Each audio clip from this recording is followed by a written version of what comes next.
ఇనీషియల్గా మీరు స్టార్ట్ అవుతున్న సమయంలో ఎలా స్టార్ట్ చేయాలి అనే కన్ఫ్యూజన్ ఉన్న వాళ్ళు దొంగతనం చేసిండే.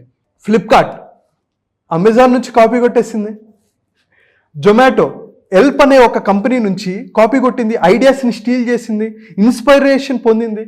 అండ్ అలాగే ఓలా ఊబర్ నుంచి కాపీ తీసుకుంది.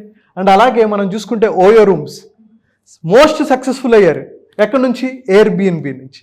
అంటే ఒక ఆర్గనైజేషన్ సక్సెస్ అవ్వడానికి నువ్వు కొత్త ఐడియాతో రావక్కర్లా.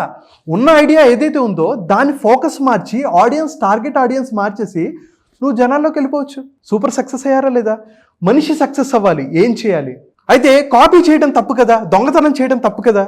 అయితే ఇక్కడ ఏమంటారంటే, నువ్వు ఒకటి నుంచి కాపీ కొట్టావు అనుకో దాన్ని ప్లాగరిజం అంటారు. అంటే ఒక ఆథర్ ఉంది, ఒక బుక్లో నుంచి నువ్వు ఇలానే సేమ్ కాపీ కొట్టావు అనుకో దాన్ని ప్లాగరిజం అంటారు. ఈ కంటెంట్ ఒక బుక్లో నుంచి, ఈ కంటెంట్ ఒక బుక్లో నుంచి, ఈ కంటెంట్ అలా ఒక 5, 6, 10 నుంచి చేసావు అనుకో దాన్ని ఏమంటారు తెలుసా? నైస్గా రీసెర్చ్ అంటారు.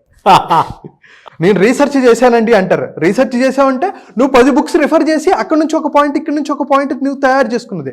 ఆల్రెడీ ఒక ఉన్న ఐడియా ఉంటుంది కదా, దాన్ని నువ్వు ఎలా బెటర్ చేయాలి, ఎంత అద్భుతంగా చేస్తే నేను ఫాస్ట్గా సక్సెస్ అవుతావు అనే దాని మీద ఫోకస్ చేయాలి.